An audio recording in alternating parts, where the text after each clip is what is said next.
Hello, you're watching World Talks on TVP World. My name is Sascha Fahrbach. Amid growing tensions in the Gulf and the Black Sea, Ukraine is using its military know-how as currency to secure fuel, air defense missiles, and broader security partnerships. Now, President Zelensky's recent trips to Syria, Turkey, and Gulf states highlight Kyiv's efforts to position itself as both a contributor to regional security and a buyer of critical resources. We now analyze it all with our guest, Mariya Zolkina, Associate Research Fellow at the London School of Economics, IDEAS. Good to have you with us again on TVP World. Hello, good morning. So looking at the current stand of things in terms of energy, that crisis is also affecting Ukraine. How critical is it there? And we know that diesel prices, for instance, have doubled recently. How much was this a factor in President Zelensky's trip recently to the Middle East? In comparison to all the complications of the Middle East war for Ukraine, I think the energy price, though very important for local consumers and for the army as well, is still not the priority or the problem number one, because there are other repercussions of this war impacting Ukraine's situation globally and domestically more heavily. And this is basically the expected deficit of air defense missiles, which Ukraine is being prepared for.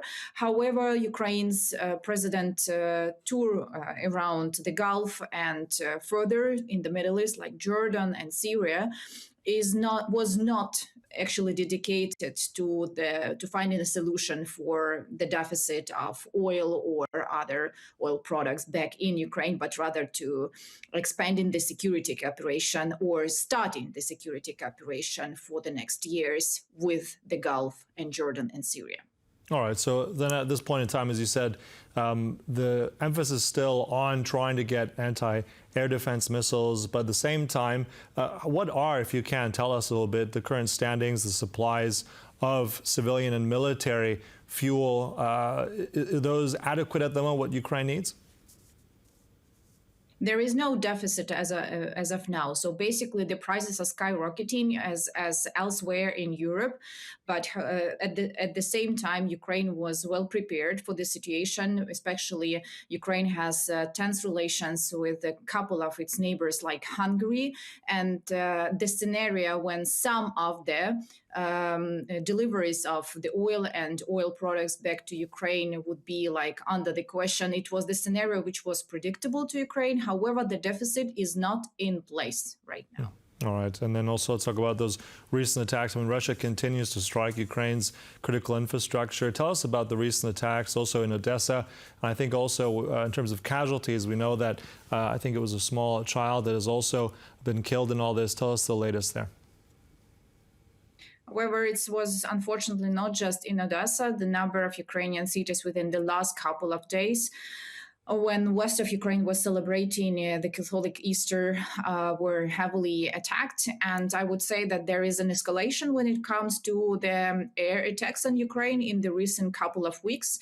And I would name here not just Odessa infrastructure, not just Odessa civilian residential blocks, but also Kharkiv, which is ongoing the most massive attack since the beginning of this year. There is Nikopol as well. So basically, I would say that if to sum up everything which is happening right now in the cities in south and in the east of Ukraine, Russia has a little bit intensified it for diplomatic reasons, I would say, because there are no negotiations right now undergoing, and there is no, so to say, so hard American supervision, and Americans are not pushing for peace between Russia and Ukraine is not going to make any concessions at this very moment. So basically, I would say this is a kind of reply that Russia wants to speed up Ukraine's, let's say, readiness, how they allegedly expect to be ready for some kind of concession. So compromises once and when negotiations will be in the nearest weeks renewed. So then, tied into that, what do you make of President Zelensky's recent nightly address where he said that Ukrainians are actually also ready to stop attacks on critical infrastructure, on energy, if the Russians do the same? And then also this energy ceasefire that he's proposed, apparently making its way to the Russians via the Americans. So given what you've said, how feasible is that? Or is this just going to be rejected again by the Russians? Right now, I wouldn't expect Russians' agreement to this kind of a ceasefire. However, Ukraine is extremely successfully using its asymmetrical tools to hit Russian oil refinery and export infrastructure, not just on the Black Sea like it was during last 2 years, but also in the Baltic Sea during the last month. And Russia considered its 3 Baltic seaports and oil refinery infrastructure back there as the most secured ones. And right now, up to 40% of Russian oil export is concentrated back there on the Russian Baltic Sea ports, and it's now being targeted and hit as well. So right now, Russia won't agree yet for this kind of ceasefire. However, once or when in the coming weeks, another drone attacks of Ukraine for the oil refinery infrastructure in the Black and Baltic Sea will be continued. And if they are successful like the previous ones, I would expect that Russia might be interested in intensifying the talks. All right. And also, I want to come back to Zelensky's trip. I mean, right now in Syria, I think that's just significant just by the sheer fact that this new president being there on the ground, also with his Turkish, also I think the Turkish foreign minister, also with Zelensky, they're both in Syria, a country that in the past propped up by Russia. We know that the previous leader of Syria has now fled to Moscow. First of all, what does that signal, just Zelensky being there, and what can be expected from that kind of bilateral, any kind of special agreements?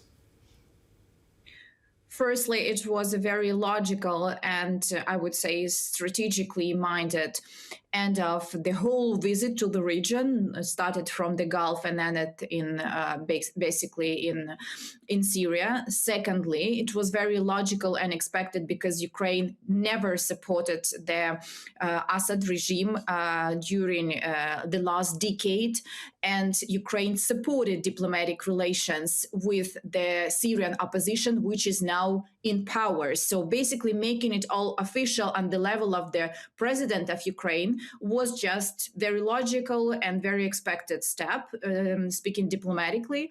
And thirdly, Syria is still undergoing the transition period, and it's very important what states will be able to let's say, secure the place for relations and for further cooperation with the new government, because there is still a transition period, according to the declaration, which is by current authorities in Damascus, was declared last year, basically in spring 2025. And new Syrian government is still trying to find the way to secure authorities on the one hand, to play a role in security in the Middle East on the other hand, and still balance between, let's say, the play they want to have, the role the Europe is to play here in Syria right now, and Russia, which still doesn't give up on being, a military and a political actor even in Syria under the new circumstances. So right now for Ukraine, it was very politically logical step. And I think the thing that it was under the umbrella and with the support, with the total political support of Turkey, was a really good bridge for the future. And I would say we will see in the coming years expansion of Ukraine's Middle East policy, including one towards Syria. All right. Now, speaking of politics, just right now, as we're getting it, we have Vice President J.D. Vance landing in Budapest on the orders of Donald Trump, trying to, I believe, show his support for Viktor Orban, those elections coming up in just in a few days on the 12th of April. I mean, I just want to get your sense of this. Also, what's happened in those last 24 hours, 48 hours rather, with the evidence and the accusation, the information we're getting of this pipeline and apparently explosives and accusations from Mr. Orban towards Ukraine. Generally, what do you expect of Vance's visit? What does that mark for Ukrainians, and how does this go forward in the next few days in your mind? American administration is doing, unfortunately, like Russians, everything to keep Orban in power. And what we are observing is not just a political support. In my opinion, that's a kind of interference in the domestic electoral process, which should stay in Hungary and elsewhere without foreign policy factor included on the ground. So Trump is trying to save Orban, and all his administration is personally, politically contributing to this. However, the situation in Hungary is critical for Ukraine because, unfortunately, Ukraine became a very easy card to play with and to speculate around for Viktor Orban. He basically is building up his electoral campaign around different types of accusations and misinformation around Ukraine, and the Ukrainian Ministry for Foreign Affairs just simply stops beating these stereotypes or myths which are being spread because it's impossible, just a flow of misinformation. However, I wouldn't be very optimistic on the basis of the public opinion polls, which show that his main opponent, Orban's opponent, Magyar, is well ahead. I wouldn't be that much optimistic because the investment of U.S. administration and into mobilization of electorate of Viktor Orban back in Hungary, all the administrative resources, the persecutions of independent journalists, which are being held right now in Hungary, all this might have effect on how voters will behave this Sunday. And if Orban is still in power, then the whole EU plus Ukraine are ahead of very serious decision, how to avoid, how to omit veto from Hungary, and how to change European Union procedures. Mm-hmm. All right, so a lot of different issues. Look, giving us the latest there, the Ukrainian perspective. Thank you so much. That was our guest, Mariya Zolkina from the London School of Economics. Thank you. And thank you for watching. That concludes World Talks, but stay right here on TVP World for more news and commentary. Bye-bye.